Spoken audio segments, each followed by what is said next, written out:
allegiance to the flag of the United States of America and to the republic for which it stands, one nation, under God, indivisible, with liberty and justice for all.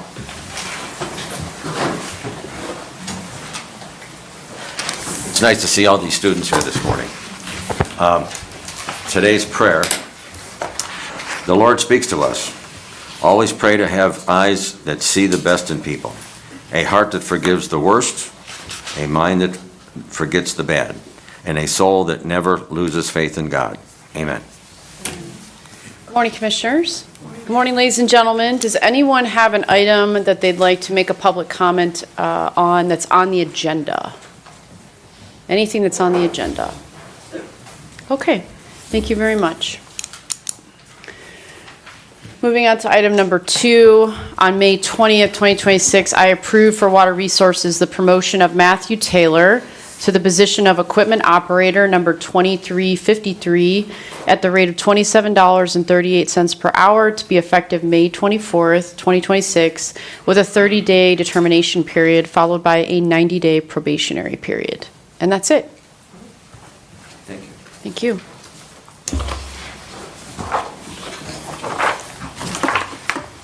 Morning, Commissioners. Adrian Gorton with the Commissioner's Office. Today's financials include supplemental from the Commissioner's Office to the Opioid Settlement Fund and also the Building Improvements Fund to cover additional encumbrances. Among the encumbrances is a contract increase from the Commissioners to APG Office Furnishings for change order number 1 of the Courthouse Extension Furniture Furnishings and Equipment contract that was originally approved on December 9th, 2025. We had an issue with that. We had 2 increases going through at the same time. One of them went through, one of them didn't, so we're just completing the process from back in December. So among the other encumbrances are travels from the engineer to attend the Ohio Department of Transportation Local Technical Assistance Program, National Highway Institute Bridge Inspection Refresher Training in Columbus, Ohio, from the Public Defender to attend an oral hearing at the State of Ohio Supreme Court in Columbus, Ohio, and from the Veterans Office to attend the Ohio State Association of Veteran Service Commissioners Summer Conference and Training in Dublin, Ohio. Among the vouchers are $102,614.86 from the Commissioner's Office to Ohio Paving and Construction Company for the rehabilitation and repaving of the Safety Center parking lot. This is a partial payment from the $250,000 one-time Strategic Community Investments Grant that was obtained from the state by Community Development for this project, and $117,833.10 from the Prosecutor's Office to Millstone Management Group for a partial payment on their office remodel and security upgrades. And finally, a revenue certification from Water Resources in their sewer operating fund for additional unbudgeted penalty and reimbursement payments that were received in 2026. Adrian, tell me more about that supplemental for the opiate settlement fund. Right, so this, back in, at the fair last year, there was a drug detection device that the sheriff and the prosecutor had talked about. Yeah. There's been some issues trying to get that over the finish line.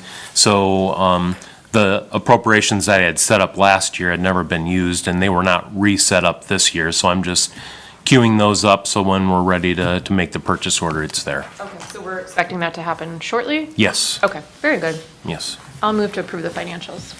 Second. Any questions? Call for vote. Commissioner Spitaleri? Aye. Commissioner Bricky? Aye. Commissioner DeBoer? Yes. Thank you very much. Thank you.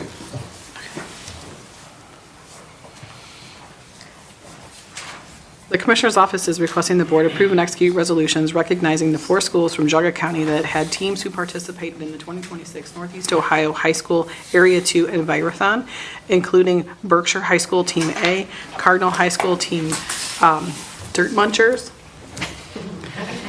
Cardinal High School Tree Dirt Munchers, Cardinal High School Tree Team, Cardinal High School Team Fungi, Chardon High School Team Black, Chardon High School Team Red, West Geauga High School Team Echo Wolves, and West Geauga High School Team Green Claws. And then Katie is here with Carmela, and we have some students here today. I'll just give you guys a little. Good morning, Commissioners. Just to give a little backstory on Envirothon before we bring all of the kiddos up. Envirothon is an environmental competition. The students go around to 5 different stations. There's a current environmental theme every year. And basically they're tested, they're in the soil pet identifying soil, they're at the aquatic station identifying macroinvertebrates. It's very hands-on, it's very team building. It puts them in contact with a lot of resource professionals, so I love that aspect as far as careers. And then thank you to Carolyn for braving the weather, because of course it was like sideways rain, because why wouldn't it be for Envirothon? And so she came out. So it also like shows the students also community members and politics and politicians also, which is really important too, for them to see all levels and all career aspects and see involvement. So I think that's a great opportunity, and it's one of our only programs that really hit the 9th through 12th grade audience in the schools. So I love that aspect about it as well. So I want to thank you for your support with that. With that being said, we do have our school here with us. So at this time, can I invite them up? Is that okay Sure. for pictures? Can we do that? Is that? Yeah, let's do our vote first, and Okay. then, so I'll move to approve item number 4. Second. Any discussion? Call for vote. Commissioner Spitaleri? Aye. Commissioner Brackey? Aye. Commissioner DeWark? Yes. Okay. And I do have shirts for you guys. That would be, like, we can't have you not have shirts. I'm gonna let you just organize sizes, hopefully they're. Thank you. Could you explain that one exercise that you did at your annual meeting where you had some, let's just say, undergarment in the dirt, and then what was your study on that? Could you Yes, give us? yes. Okay. So there's another program that we do, it's called Soil Your Undies.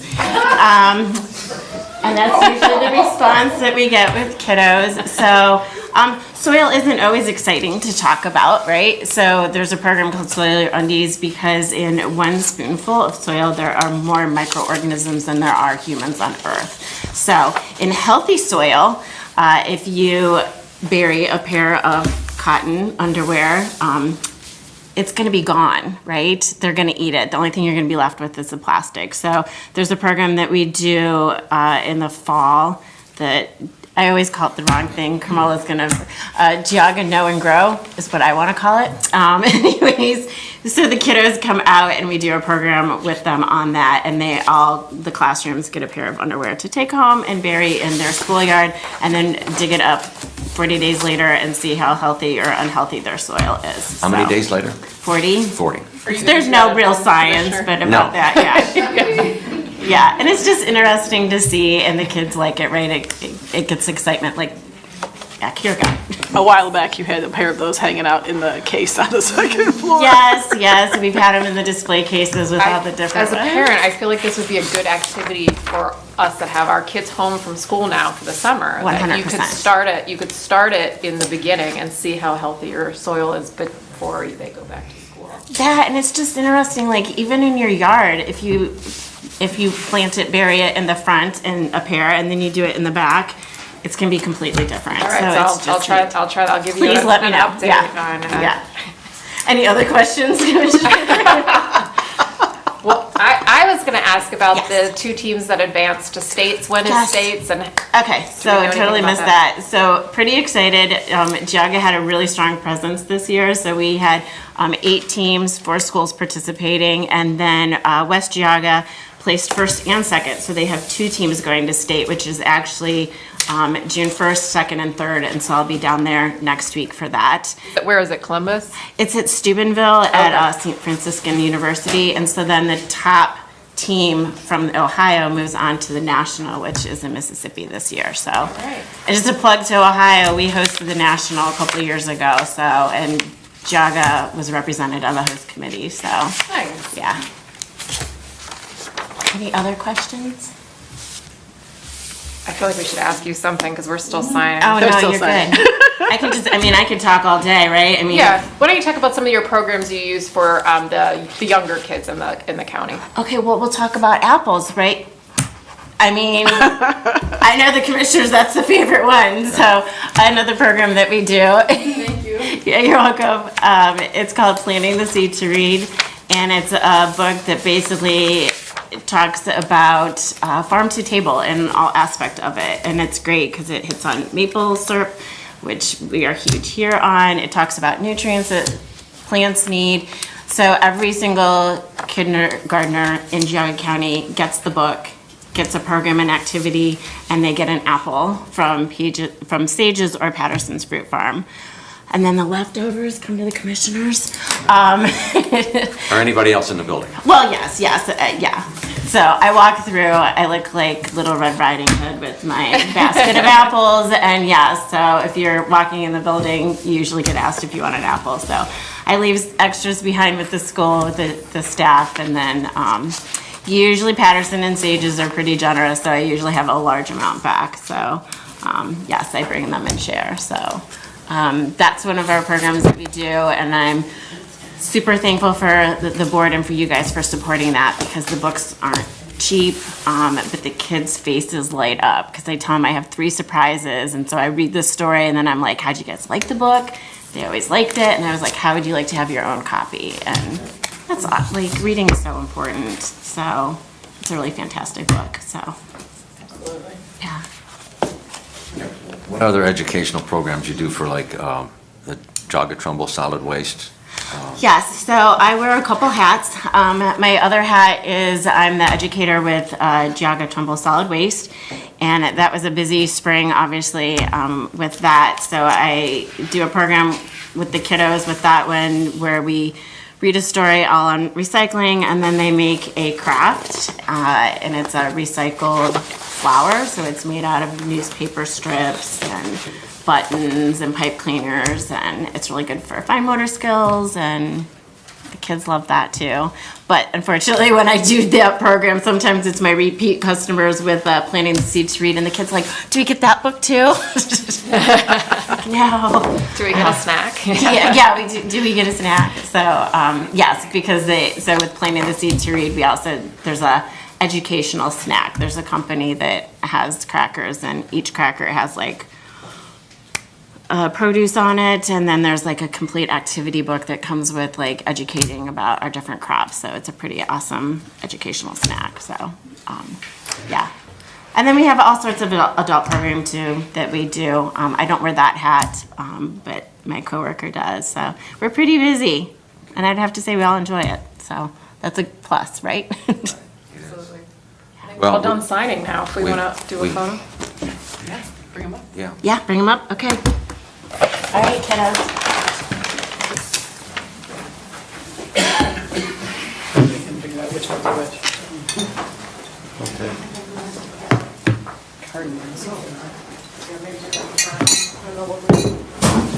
So I just want to say too that Cardinal, this is only their second year ever doing Envirothon, ever.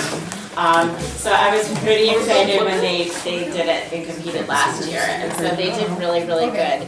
They placed 11th, 12th, and 29th or 26th.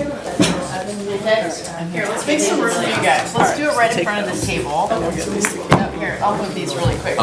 And we have their advisor, Ben Cummins, and Danielle Moon.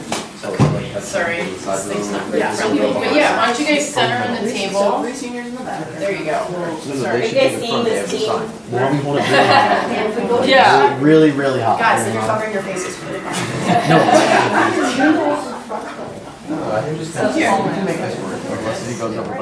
We might have to go in our cafeteria to be able to get this picture.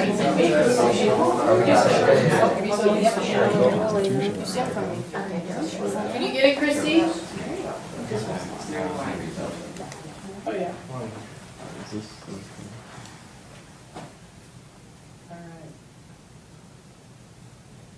Okay. Good job, Shay. All right. You got good ones, you'll just send them. Okay. Yeah. Are you good? Did all the moms? All the moms. You have to, support them. Yeah, perfect. All right.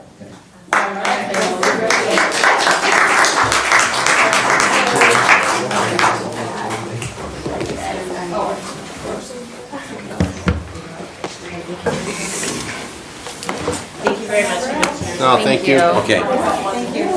Thanks for coming in. Appreciate it.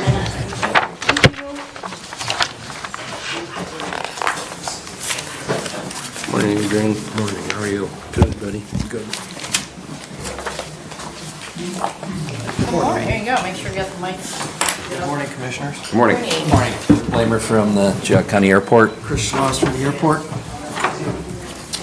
The Airport Authority is requesting the board approve and execute Resolution 26085, approving the grant contract under fiscal year 2026 Ohio Airport Improvement Program matching grant for general aviation airports between the Geauga County Airport Authority, Geauga County Board of Commissioners, and the Ohio Department of Transportation.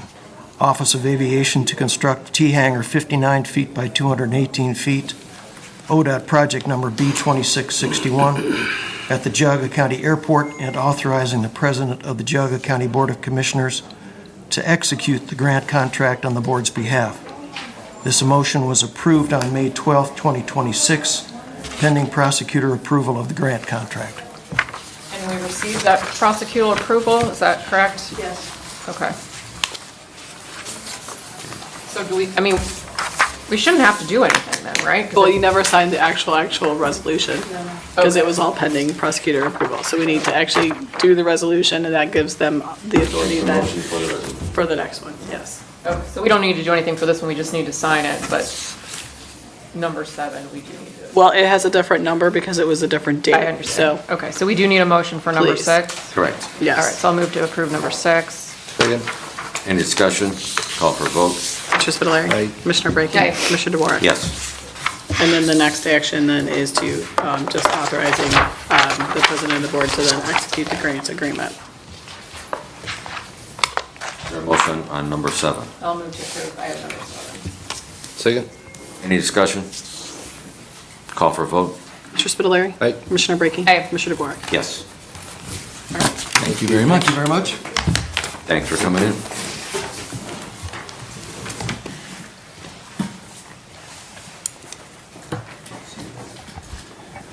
Good morning, Commissioners. Morning. Shane Hajar with the Engineers Office, here to present items 8 and 9. Item number 8, the County Engineers Office requesting the board award the bid to Aeromark Company LLC for the application of pavement markings for various roads to year 2026 in the amount of $277,777.00. As they represented the lowest and best bid, the bid bond submitted shall be held and to serve as the performance bond for the project. I move to approve. Second. Any discussion? Call for a vote. Commissioner Spitaleri. Aye. Commissioner Brackey. Commissioner DeWark. Yes. I had my whole speech prepared about striping. No, it's okay. Give it to us. It's okay. I'll listen. Some of it's yellow, some of it's white. So there's 2 storylines? Yeah. Okay. Exactly. Item number 9, the County Engineers Office requesting the board award the bid to Roniak Paving Incorporated for the asphalt resurfacing of various roads, including Thwing Road, County Highway 27, Sections A and B, and Auburn Road, County Highway 4, Section Q, in Chardon and Munson Township, in the amount of $1,290,480. As they represented the lowest and best bid, the bid bond shall be held and serve as a performance bond for this project. I move to approve. Second. Any discussion? Call for a vote. Commissioner Spitaleri. Aye. Commissioner Brackey. Aye. Commissioner DeWark. Yes. Very good. Thank you very much. Have a good day.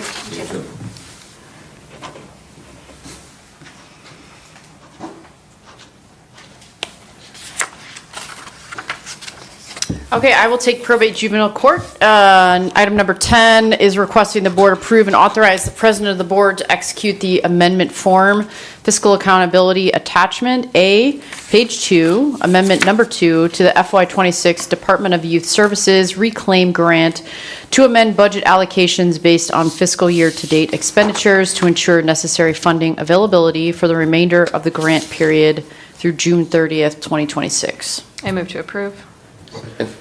Any discussion? Call for a vote. Commissioner Spitaleri. Aye. Commissioner Brackey. Aye. Commissioner DeWark. Yes. Item 11, the probate juvenile court is requesting the board approve and authorize the president of the board to execute the Ohio Department of Youth Services subsidy grant juvenile court funding application update for the FY27 for FY27 effective July 1st, 2026 in the amount of $275,851.41. I move to approve. Second. Any discussion? Call for vote. Mr. Spitaleri. Aye. Commissioner Brackey. Aye. Commissioner DeBoer. Yes. Morning, Commissioners. Morning. Hi, Dan.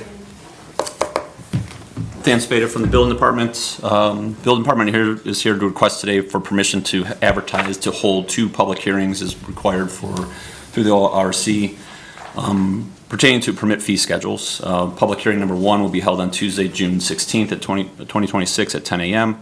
And public hearing number 2 will be held on Tuesday, June 23rd, 2026 at 10 a.m. Notice of these public hearings will be advertised on June 4th and June 11th and posted on our county website. I move to approve. Second. Any discussion? Call for vote. Aye. Commissioner Brackey. Aye. Commissioner DeBoer. Yes. Thank you. Okay.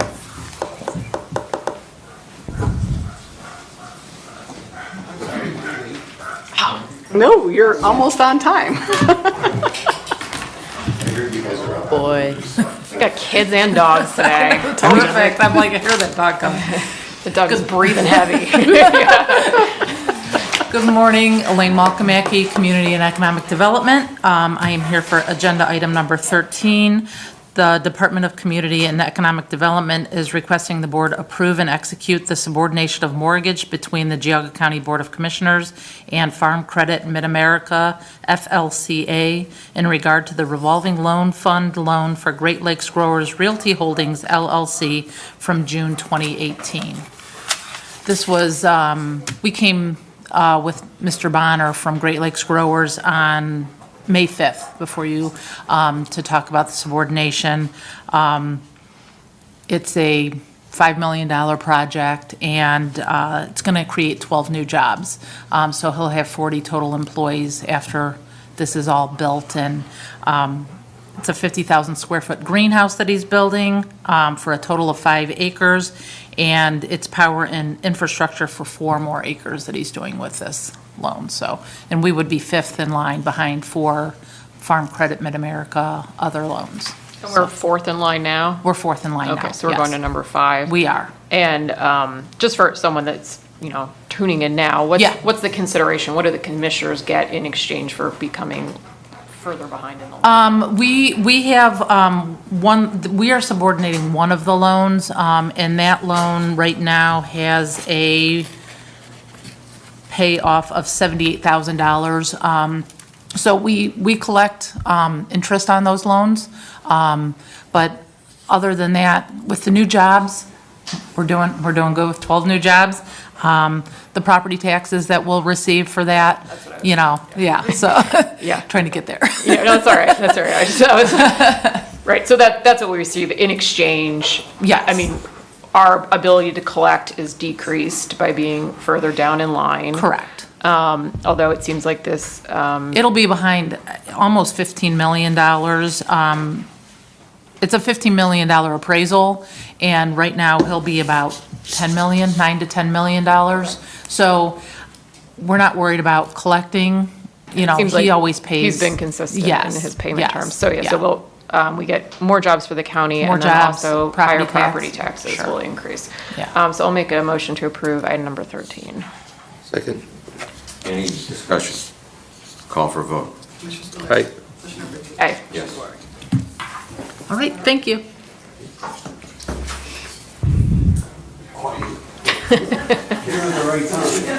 It's your time to shine. Not me, him. I wasn't talking to you. Come on. Hey, Matt Granito, Geauga Dog Warden. This is Buster I got with me. Buster's 2 years old. He was found in Middlefield as a stray. We ended up neutering him, so he's still a little active, but friendly as can be, learning how to sit and manners. So sit, Buster. Oh, good boy. He definitely understands, and he's food motivated, so, which is a great thing for dogs. The more they are And food people motivated. sometimes. Exactly, loves Yeah. people. So, very friendly. So that's what I got, so we're hoping to find him a home. Come here, Buster, sit. Sit. Okay, now I'll do this. Okay, what do we got here? Number 4. 14. Sorry. Do I gotta read the whole thing? The dog warden requesting the board to approve and authorize the president of the board to execute waiver of notice and hearing on the account and further authorization of Matt Granito to execute the waiver of notice and other necessary documents related to the bequest of the estate of Beverly May Kruger to the Geauga County Dog Shelter to help the dogs in the shelter. Deposit all the funds, if any, into the dog and kennel fund. So this is the estate that we had. The lady passed away. We received a $75,000 check about a year and a half ago. This is the last of the money that is there. Mike Judy is the executor of the estate, and he's got he came up, there were some taxes that had to be paid, so we don't know how much is left for any more that we're gonna get, but we have to go through this, and the Laura LaChapelle and all that has all done it. All right, I'll move to approve number 14. Thank you. Oh. Second. Any discussion? Call for a vote? Commissioner Spudler. Aye. Commissioner Brackey. Aye. Commissioner DeBoer. Yes. Now, Matt, this is the second estate that donated all their funds back to the dog, Yes, that estate is still in the same scenario. So we had $78,000 from the other estate, and that's still going through the probate system to make sure that everything's been paid off before we get any more residual money. Sometimes it takes 2 or 3 years to go through probate too. Yeah, I want to say that the original check came in '24. She passed away in '23. So yeah, the process, and what are we at, 26? So yeah, it's you think that you're going to get the money today, and it really is a couple of years down the line. Thank you. Thank you. You want to say hi real quick? Yeah. Or anyone? I think Ralph needs a dog too.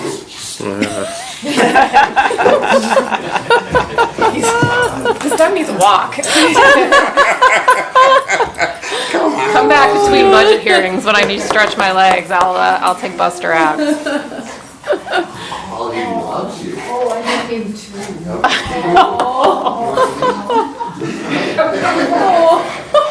I have 7 horses.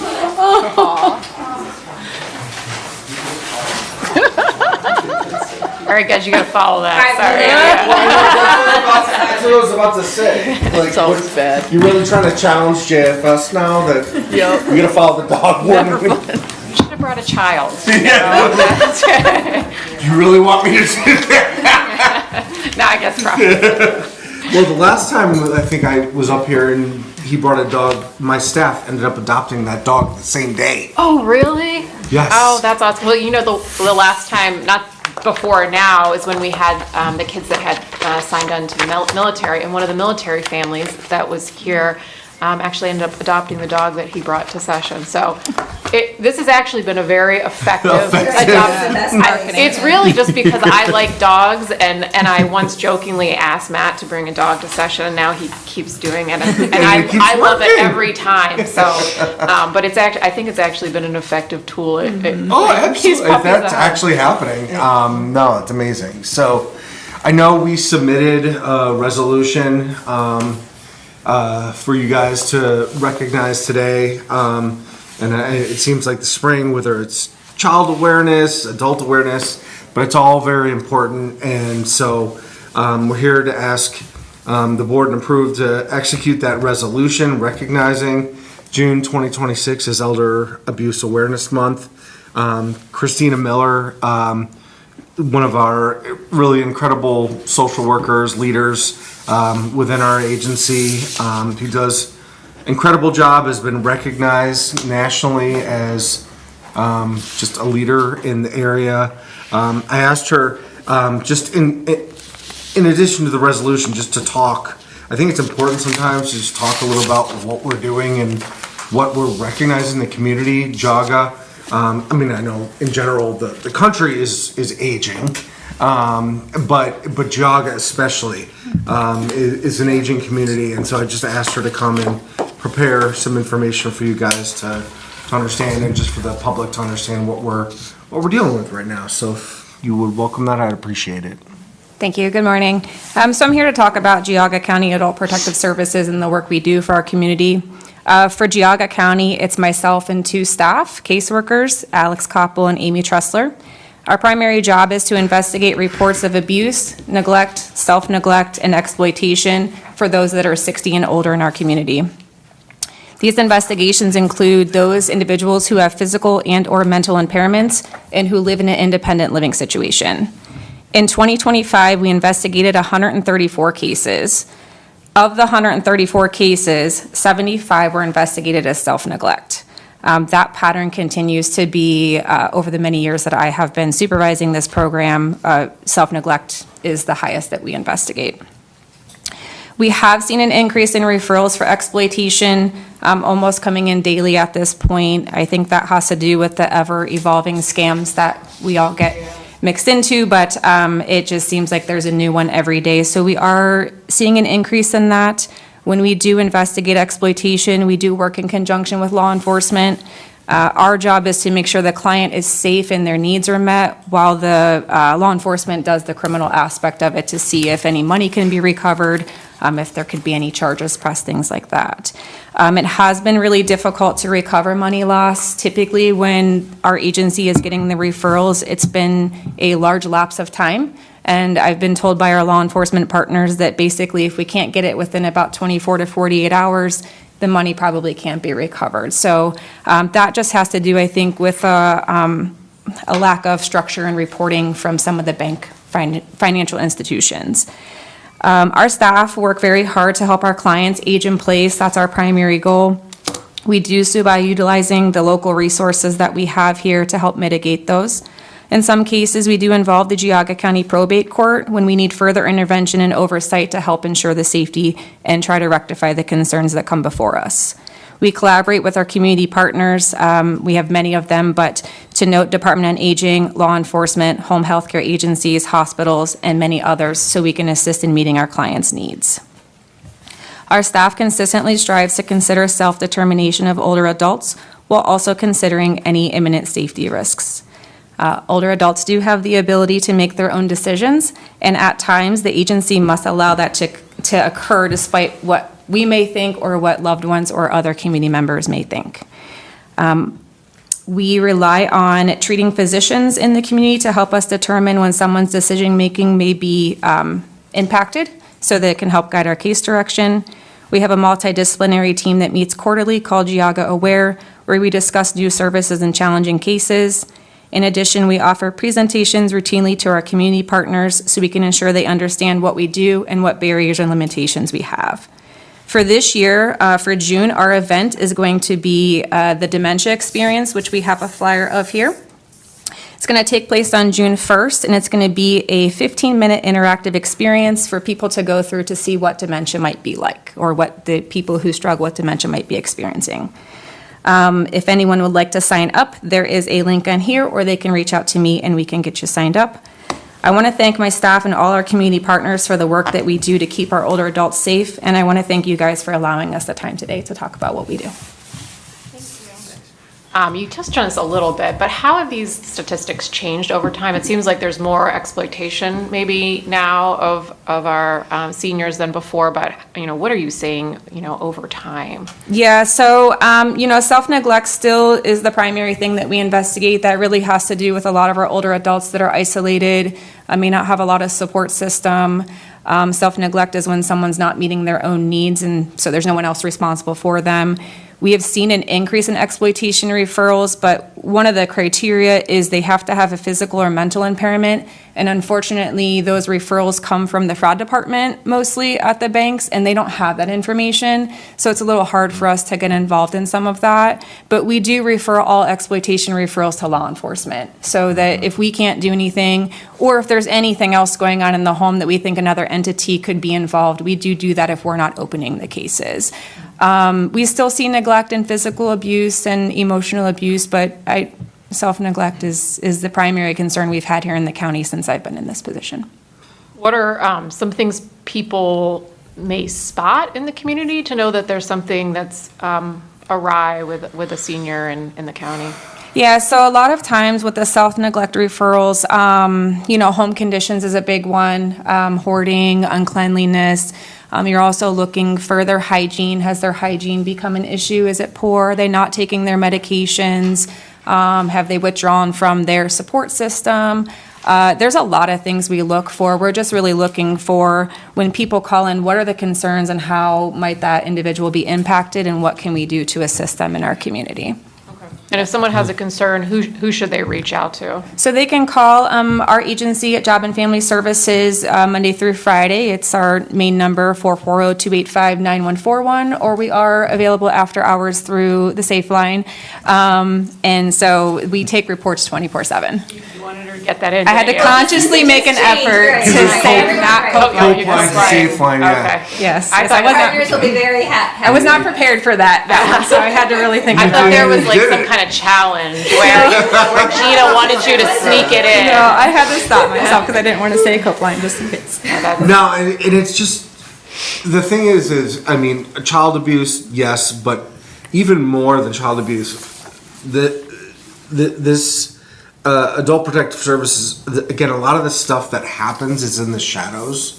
And so we don't, unless people are laying eyes on this stuff, we don't know that it's happening. And so, with one thing with children, you tend to have more eyes laid on them. And so with seniors, unless we have home delivered meals Yeah, or I a was thinking that too. for a family member, a neighbor, if people are self-neglecting, you don't have a lot of opportunity. And then, if you can imagine, even I know with Ralph, with your experience, a lot of then the rights that they have and our ability to get inside that home are still, there's a barrier there. We can't just let ourselves in. And so I'm continue to be blown away by the tactics that our staff learn, to be able to kind of negotiate our way, but at the same time, and I know Christina cares about this just as much as she cares about being in there, is they do have these rights. And to respect those rights of self-determination, to counterbalance that with safety, it's such a slippery slope. And then to also then try to get some of these individuals through our court to determine what is their competency, and respecting competency. That's a huge issue that her staff have to weigh. And then also knowing at the same time that the timelines that some of these individuals have to get themselves better. So they're running against that timeline of, if they are self-neglecting, well, what medical services do they need, and interventions do they need to become better and to address those issues. So it's really, whenever I know Christina comes to me and Gina, okay, we have an APS issue we need to talk to you about, it's almost always critical. It's critical life or death stuff. And so I just commend the staff. And there's a lot of secondary trauma that her and her staff have to deal with, because there's really no easy case that they're dealing with. So I'm just, again, very grateful to have Christina and the staff do the job that they do, and that the county, I'm so confident that the county is getting the best services with their leadership. So I'm sure it's a very delicate process, and I'm sure from time to time you get an older person that says, get the hell off my property. This is my house. You can- Often it time to happens. time? Yes. No, time to time is every other day. Yeah. Every other day. Because you're there to help, Yes. but they don't want the help. Yes, because they think, unfortunately, the way the media, I think, presents justice and children's services, that we're there to take them out of the home. And so we have to navigate through that conversation. That's not at all what we're here to do. We're trying to help you age in place. That doesn't always happen, but that is our primary goal. So we have to navigate through that conversation to kind of bridge that gap. But that's what they think if they've never had involvement when we show up, is that we're there. Yeah, yes. Well, and the thing is, there's a lot of Geauga County, and totally get it, is you have a lot of proud homeowners that have paid their taxes, paid their dues, lived at their residence, raised their kids. Built our community, right? Exactly. Yeah. That's all, because we don't have a lot of rental property, so that's it. And so we have to, we cope with that and deal with that and respect that, at the same time while also trying to protect. So it's a very, very, you have a lot of competing interests. I joke as an elected official that we kind of like invite negative interactions like constantly, but it sounds like your job has even more negative interactions than an average elected official. So Godspeed to you as you do that But work. they really do a great job, and I know Craig has said this, but the amount of positive feedback that we receive from the community and the families that they work with, it really is amazing. And the work that they do and the support like from the extended family, just the appreciation and the thanks that come to our team is amazing, because they really do take each family individually and look at those needs and try and figure out, like Christina said, how can we try and keep them in the home, what supports and what resources can we put in. So the team does an amazing job, and so want to make sure I don't thank you. I'll move to approve item number 15. Second. Any discussion?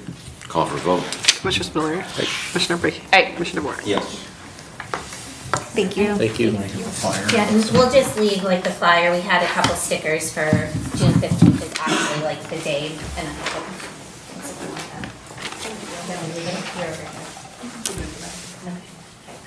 Thank you. Morning. Good morning.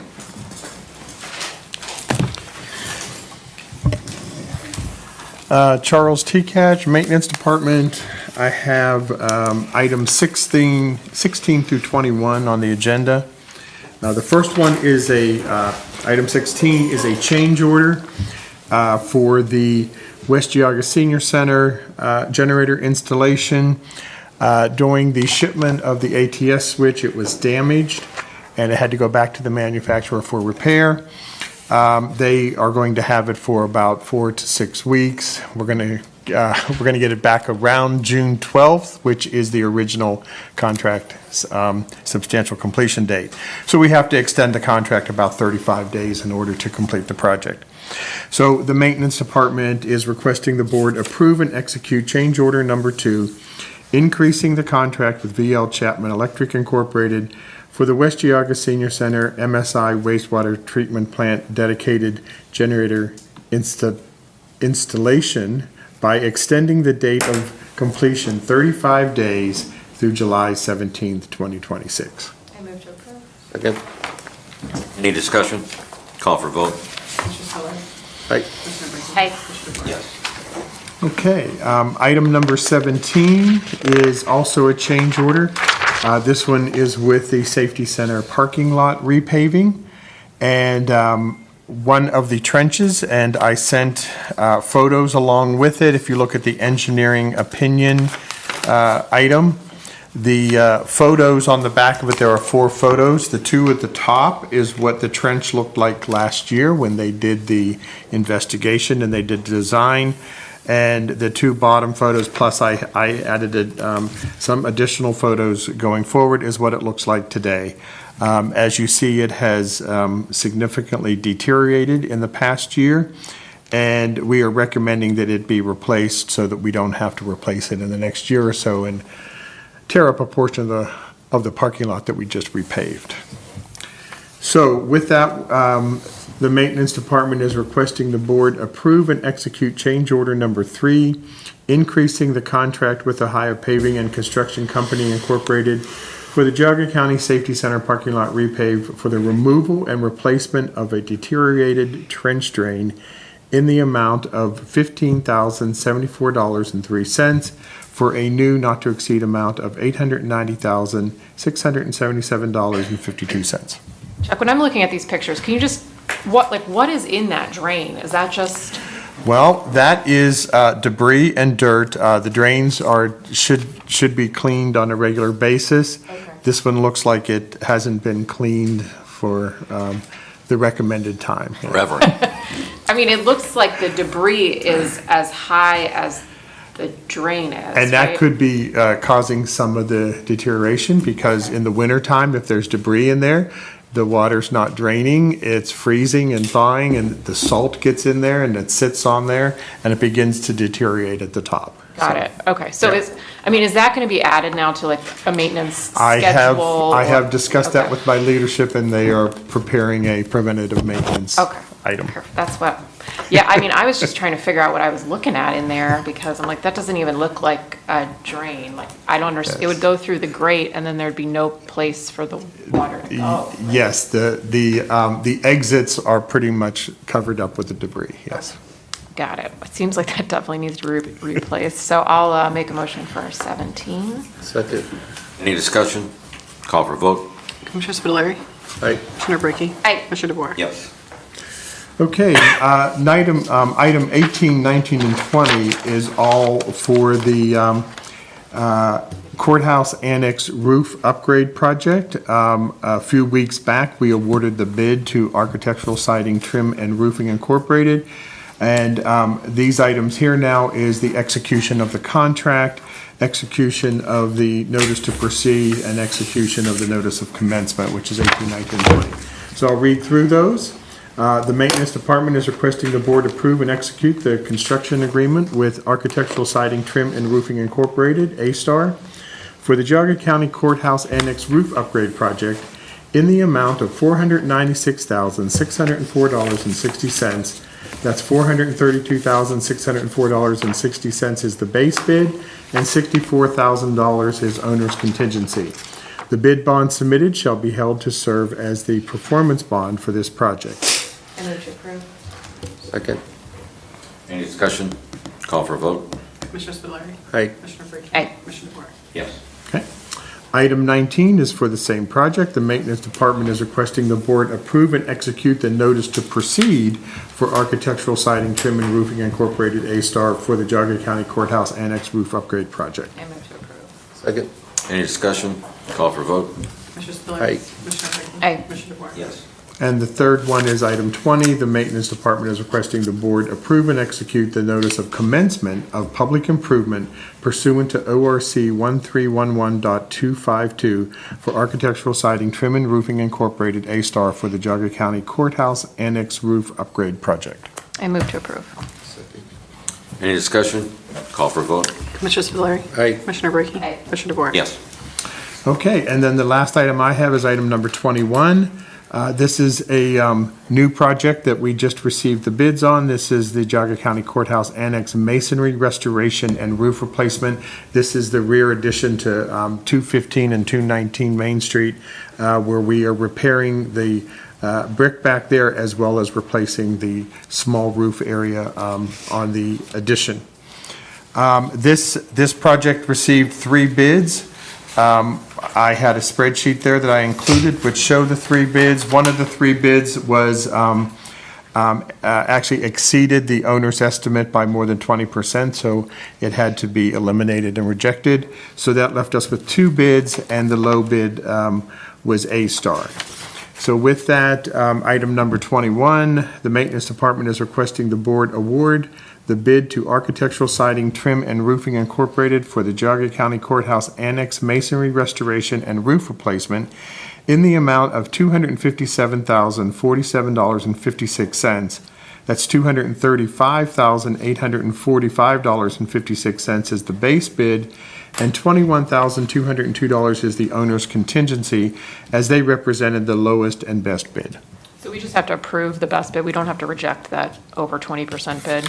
I think there's a difference of opinion on that. I had submitted it with rejecting that bid, That's why I'm but I asking think what happened, yeah. I think we rewrote the motion. I don't think there's agreement that that needs to be done. Okay.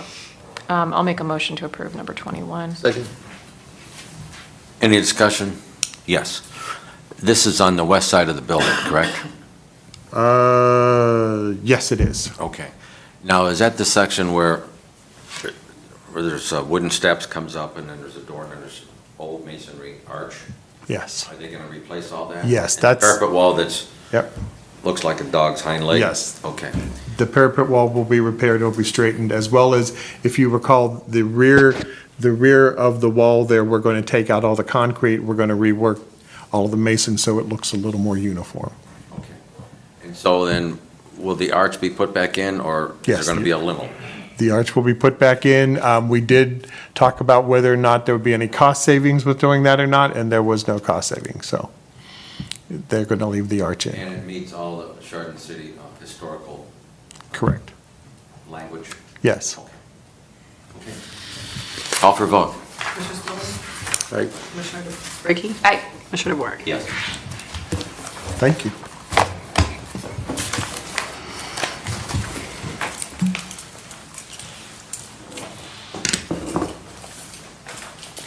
Morning, Commissioners. Good morning. Nick Goris, Water Resources, 2 items on the agenda. The first one is requesting the board approve and execute the contract agreement with Grade Line Incorporated for the Merritt Road Sanitary Sewer Extension Project in the amount of $130,960 even. The bid bond submitted shall be held to serve as the performance bond for this project. Just a reminder, we've already awarded it. This is the extension of the existing sanitary sewer, which will serve the properties north of Ravenwood. I'll move to approve. Second. Any discussion? Is this water line too? Just the sanitary. Just sanitary? Okay. Water line's already available to serve those parcels from the other, it'll just be a direct service line bore, so. Call for vote. Commissioner Spillier? Aye. Commissioner Brackey? Aye. Yes. The next item on the agenda is requesting the board waive the $200 maximum vacation accrual for Ray Farinacci, Supervisor of Maintenance and Operations, for the period of May 10th, 2026, payroll number 11 through July 4th, 2026, payroll number 14th. Just is accruing pretty fast. Has a long family vacation scheduled, so we'll use it up. All right. I'll move to approve 23. Second. Any discussion? Call for vote. Commissioner Spillier? Aye. Commissioner Brackey? Aye. Commissioner DeWark? Yes. Thank you. Thank you. Item 24, the Commissioner's Office is requesting the Board approve and authorize the President of the Board to execute the Certificate of Substantial Completion for the Geauga County Courthouse Expansion GMP Phase 2 effective January 31st, 2026. So a little bit of the backstory on this. Obviously, you note the date is January 31st. So the reasoning it came late was Infinity was delayed basically in creating it. And TDA wanted to update the punch list before it came over to us. So that's the justification. I do have some just quick notes, which I think will be good for like a frame of reference on the project, since the last major thing you did was the ribbon cutting. So final occupancy is going to be expected on June 5th. So we've been working with Dan and Joe and Infinity and everyone just to complete the all the different tasks on the punch list, which I'll talk about in a second. Kind of what you can expect to see between June 5th, which will be final occupancy, and the end of the year is small pay applications. So these are just small punch list items that will continue to come in between now and August. And the small things are things like fit and finish, grouting, tile work, touch-up paint, doors, things of that nature.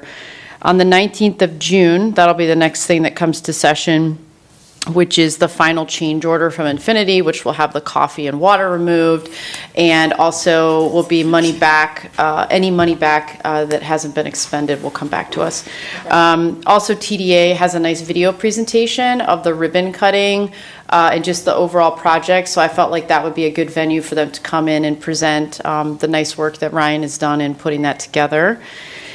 And between June and December, as I mentioned, there's just going to be small pay applications between now and then. And then in December, on the 10th of December, there will be what's known as the 11-month walkthrough. So that basically, you sign the substantial completion in January. That's about 11 months, and there's another walkthrough that occurs at that time. The current punch list is dated 3/30, the one that I have, and there's 17 items on it. That's what came in your read-ahead packet. There's only 10 items that are left as of the dating of that punch list, and a majority of those will be completed next week as we approach that occupancy, the final occupancy permit. And A couple admin notes. So sometime in the near future, an ask of Infinity is to lower the retainage. So the retainage right now sits at 2%, which is $456,000. And they would like to lower it to 1%, $230,000. So really that'll be the next decision for the board, is when, timing-wise, you'd like to consider that, just given kind of what's ahead of us schedule-wise. So that's the backstory to item 24. Yes. What's the status of the law library? So yeah, the law library, I don't know if Rob's here. So the law library, they've been slowly moving. Items were stored in there during construction, and Crystal is working with Court IT and some other folks that had used it as a storage area to get those major items out. Rob is then, so those items have been removed, and Rob is going to do like a custodial cleaning if he hasn't already, and then a carpet cleaning. Rob walked through there with Crystal and determined that the carpet does not need to be replaced. It probably just needs a good cleaning.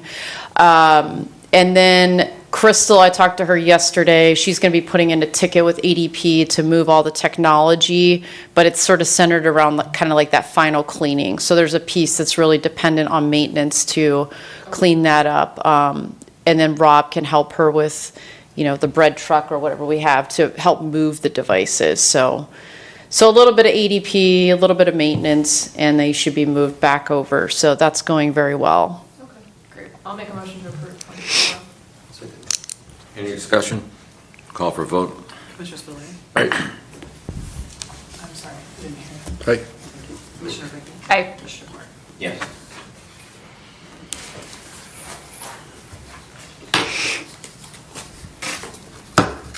Christie has 25. The next item is the Commissioner's Office is requesting the Board approve and execute Resolution 26087, approving a compensation agreement relating to the proposed TIF ordinance for the Heritage Point Development Project in the Village of Middlefield in accordance with RC 5709.40E1, and further execute the compensation agreement. As you are aware, all the way back in January of this year, the Commissioners had submitted a resolution to the Village of Middlefield objecting to the exemption for the number of years in excess of the 10 and the percentage of the improvement, and requested that there be some negotiations. Mr. Fillets in the prosecutor's office has been working on that, and they have come to an agreement, and Middlefield has approved an ordinance authorizing the mayor to enter into a compensation agreement with the commissioners in regards to the distribution of tax increment financing revenues and declaring it as an emergency. So that is the action that is before you today. Very good. Yeah, I think the prosecutor's office did a great job negotiating for us, and I appreciate the Village of Middlefield for being reasonable in those negotiations as well. I'll move to approve 25. Second. Any discussion? Call for vote. Commissioner Spillier. Aye. Commissioner Brackey. Aye. Commissioner DeBoer. Yes. Okay. So there's two things. And yes, you have 2 pages to sign for the agreement. Move this all up here.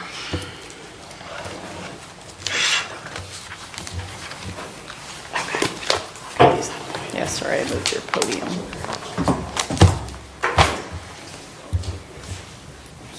Sure. Do you need a microphone? I think I'm loud enough. Okay. Let me know if you can. See if this worked. It worked yesterday.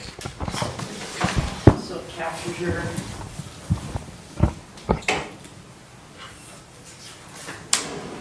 And Is it minimized? I gotta do it. I was gonna say, I think it's minimized.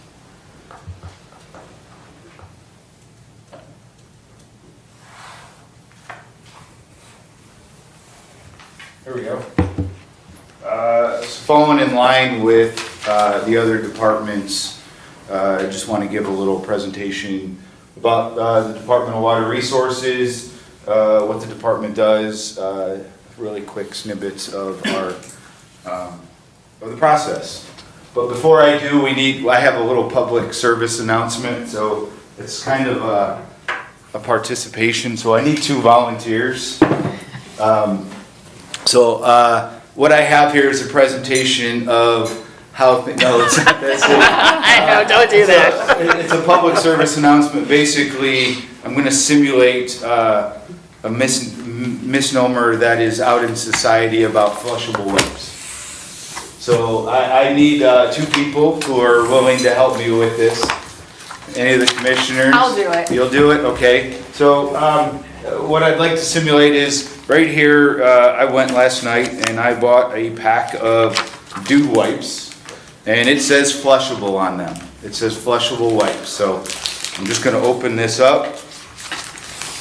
And everybody's familiar with these wipes, right? Same scenario. What I have here is basically simulating the product after use being flushed down the toilet.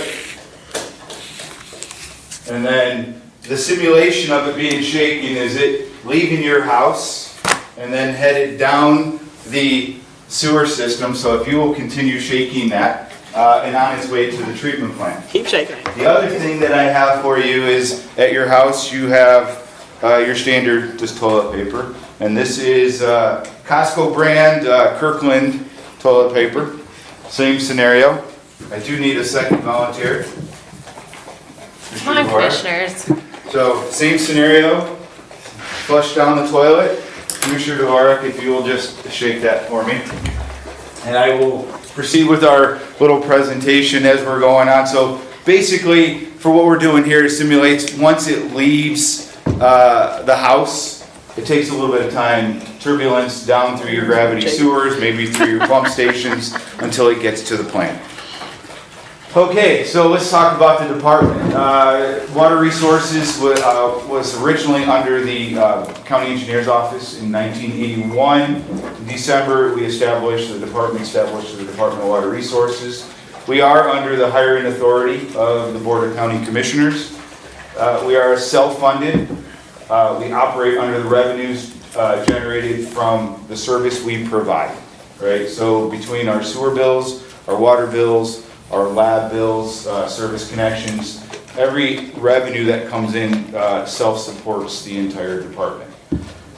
We are governed by the ORC. 61117 governs sewer districts. 6103 governs county water supply systems. And then we're regulated by the Ohio EPA through federal clean water laws. When the EPA isn't there, we're under the federal EPA, and this is where you'll hear me talk about that with the McFarland Wastewater Treatment Plant project. We are under an administrative order on consent through the US EPA Region 5, so at some of those times. Really quick on sewer districts. For our sewer side, we manage and maintain 27 wastewater treatment plants throughout Geauga County. 36 lift stations. The lift stations are required because of the nature of the topography of Geauga County, right? So we're up, down hills. We're not one high spot that goes down to a gravity like you do with the headwaters. Down the lake area, you have highlands, drains down, you can gravity most of those systems. We are also 22% capacity owner of the Meadow Lane Wastewater Treatment Plant in Sugar and Falls Park, or in Sugar and Falls. So the Sugar and Falls Park area, the wastewater from those areas goes over to Sugar and Falls. So we pay 22% of the operating costs and expenses for that plant. On top of that, we have about 6,500, over 6,500 commercial and residential sewer accounts. Maintain 135 miles of gravity sewer, force main, and vacuum sewer lines. So we're not just a gravity or a force main. We also have four vac systems in our district, similar to your household vac system that you plug in. That's the way those sewer in our Parkman, Thompson, Bellwood. We have those systems.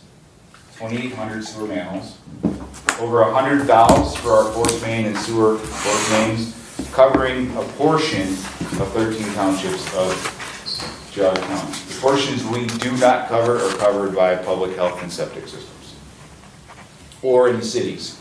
with the city of Chardon, Village of Middlefield, Village of Burton. They provide wastewater for those areas, those municipalities. On our water side, we maintain 4 public water systems. Bainbridge Services Center, which is considered here, the Scranton Wood System, which is the Newberry GMHA housing, and the Metzenbaum facility where Department of Aging is. We manage that one single little non-community system. We provide also, in addition to that, service to the GMHA housing in Middlefield Township. So there's a portion of Cloverdale Lane where the GMHA housing is similar to Scranton Woods, that we maintain that system. That water is supplied through the village of Middlefield. We do supply domestic and fire protection. So some of our commercial properties have a need for fire protection. We provide them or are available to provide them with a domestic or a water fire protection system if they do not want to use chemicals. We have 3 treatment plants, which also allows, in addition, we have over 815,000 gallons of storage above ground. That includes our tower here, Services Center, our tower in Bainbridge, and our above ground tanks over at Scranton Woods that are actually inside a building, so you wouldn't see them. 35 miles of distribution main, 460 mainline valves, which 30% of those we work annually, the rest of them within a 5-year rotation. 476 fire hydrants that we maintain, over 1,000 customer accounts covering portions of 6 townships. We also have the lab, certified laboratory down here off of Aquila Road, certified lab analysis. We provide both water and wastewater testing, and it's open. When I say it's open to the public, your septic, your drinking water can come to our lab, so we utilize the lab, pay for the service, and you test your water, your septics, your outfalls.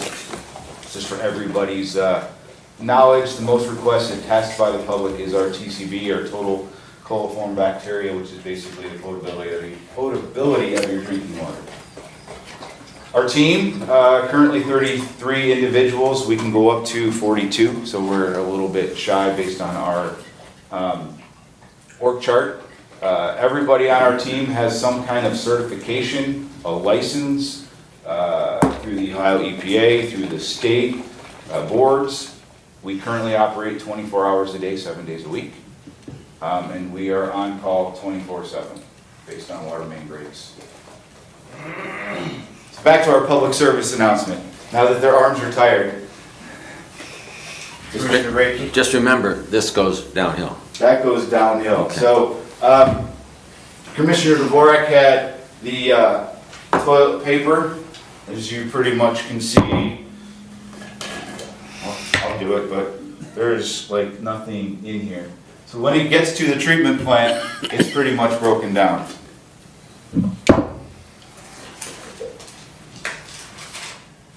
There is pieces, parts, gunk of these, and this is actually a good one, of that product. You did a good job shaking that. Thank you. So that'll clog up our systems.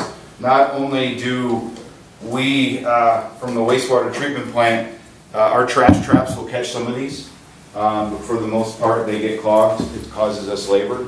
From a standpoint of your septic system at home, it gets clogged in your tanks. So your septic pumpers do not like these things. So the moral of the story is to save our costs and keep it down. Anything that is not toilet paper or comes from the person, do not flush it down. You can buy wipes. They will say do not flush. At least they're getting smart enough to say do not flush. But some of the third-party wipes will not break down. Tissues are also even a bad, they kind of will not break down when they come down into your system. Paper, if you think of paper in a wad, it gets clogged, it'll chunk, it'll cause a blockage. Next thing you know, we're all getting called out. So my final saying here is do not flush the wipes down your toilet. Don't believe the hype. Just because it says flushable, don't flush it down. Again, commissioners, thank you. We'll do this one first, and then maybe in 6 months we'll bring some more specifics about wastewater or drinking water and what we're doing and growth. So, thank you. You take questions? Sure, Okay. I'll do my best. How many household residents, customers do you have? So we serve currently just between water, so we have just water customers, we have just sewer customers, and we have water and sewer customers. Some quick numbers, I think the last census said there's just over 35,000 households in Geauga County. If you were to subtract Village of Burton, Village of Middlefield, City of Chardon, Ben, you could correct me maybe, but that's about just over 2,800 households. Leaves us about 32. We serve about 25% of Geauga County's population, outside the municipalities. So 7,000 to 8,000 homes. So 1,000 water customers, combined with over 65 to 6,800 sanitary, because since my numbers were done, we've added quite a few homes in Canyon Lakes, and individuals that we haven't had individual houses that are along our systems. Sugar and Falls Park, we're getting some more connections in as they consolidate lots. Slow growth, but continued, so. And you're the only enterprise department in Geauga County. I cannot answer that but we are considered an enterprise. If we're the only enterprise in Geauga County, because I can't tell you how the Village of Middlefield, City of Chardon. Well, what they're it's considered. within the county. For the county, structure. correct. We are self-funded. Not the county. Completely self-funded. Okay. Thank you. Any other questions? Thank you for the opportunity. Thanks for playing. Appreciate that. It's gonna sound like water rushing now, because I started realizing, like, I think it's gonna pick up on the microphone as I'm shaking this thing. Maybe. Would be a sound effect. Exactly. For the water resources presentation. Okay, so the other item that I had was just a board discussion on House Bill 96, which is the homestead exemption and owner occupancy relating to that bill. Just to get a majority from the board, what you would like us to look at. We're able to come up with an example resolution. Don't have any specifics for you today, just kind of wanted to get a temperature check with the board so that we can go ahead and figure out what our tasks are, given your direction. Yeah, I mean, obviously, I've been kind of spearheading, wanting to push this forward. I think we should look at both the owner occupied and the homestead exemption expansion. At a certain point, we can't just say we want taxpayers to have property tax relief. We have a tool in our toolbox, and I think we should use it. Last year was the first year this law was made, and so we had until the fall to implement it. We have a shorter timeline this year, which I think is a good thing. I mean, last year, everyone's budgets were already set by the time this was made into law and we could implement it, and they did not have time really to, I guess they could have, but it would have been much more difficult to figure out how to work with those cuts. This year, there's a longer runway where they can readjust their budgets. Also last year, the Budget Commission had already looked at these budgets. They, cut cash carryovers and so forth. I think this is a way for the commissioners to be more proactive in that process and give real meaningful relief to taxpayers. I mean, certainly I hear from taxpayers at least once a week, sometimes once a day, talking about their property taxes. And I mean, ultimately as government, we need to live with less. That's what our residents are doing. They're living with less. They're struggling to fill their grocery carts. They're struggling to fill their gas tanks. And I think we're going to spend, I don't mean me, but I mean government generally is going to spend whatever money we have available. So if we cut the money that's available, that will result in those savings for taxpayers. Okay. In the last 2 or 3 months, I've been talking to State Rep Dave Thomas and watched some videos online and things. And you're correct. Last year it was like shut down your throat. You didn't have time to think about it and everything else. But I think Dave Thomas is on the right track, and really want to look into it. I'm leaning towards, that concept. Yeah, I mean, I don't think it's a perfect solution. I think the state should be funding public education more. But this is what the tool is that we have. And I don't know about you commissioners, but we implemented that, the levy suppression at the end of last year. I mean, I didn't hear from one resident that said, thank you for doing that. And I don't mean that like they're ungrateful, but I bring that up because I don't think that was large enough. Yeah, I don't think that was impactful on people's bills, even though $2 million seems like a big number. It didn't really impact the bottom line as much as we'd like it to. Yeah, the way costs keep going up. I mean, my car was almost on empty and I filled it up and it was $85. Yeah. And it's a little SUV, so. Yeah, and I feel like this fits with your overall approach as a board, which is, looking at some of our biggest expenses, which are maintenance related, right? Like we've got older buildings, so looking at, selling off the ones that are money pits, right? At the same time, we literally just talked this week with Adrian, is creating like a smorgasbord for the board of different options and avenues that you have, and you can pick which ones you'd like to, pull the lever on to create that tax relief. What are all of the options to make sure that you're aware of all of them. At the same time, for us as a staff to be looking at that conservative approach of lessening the overhead, looking at our parcels and properties, which are unfortunately our biggest expense, it seems like at this point. So I agree with, with all that you're saying, so. Do you have anything, Commissioner Spillier? No? Okay. Well, the only thing we'd have to do administratively is just rescind the motion that was put in place, yeah. So, okay, I'll work with Christy then. Is there any other discussion on that topic? Yeah, I mean, I think we should probably have two separate resolutions if possible, or be able to do it as two separate motions as far as the owner occupancy versus the home. So that would be just my recommendation, so that we can look at those separately. I think there's an argument for both.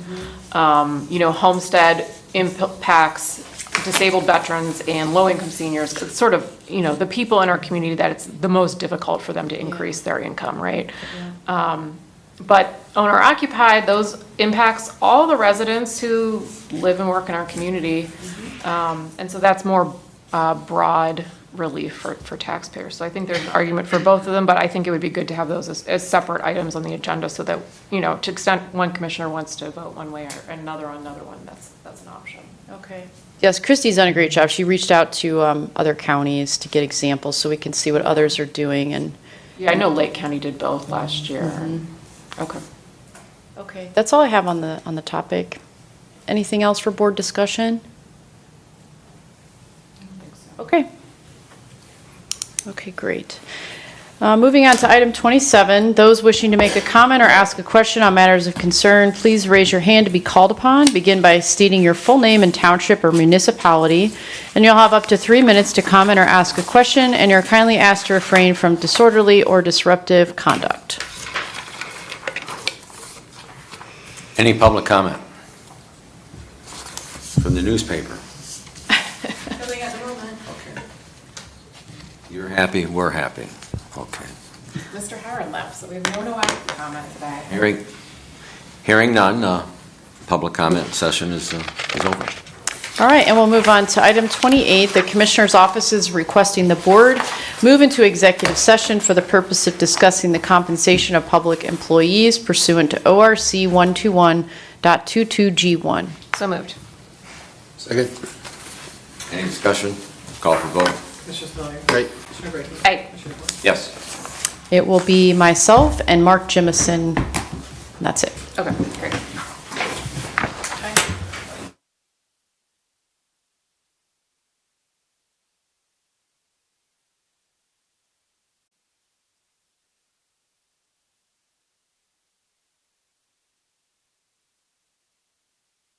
I have you returned at 11:11. No action. We heard that. I have nothing further, board. Okay. Motion to adjourn? So moved.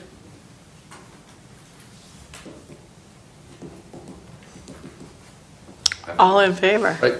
I don't think there was a second, but. Well,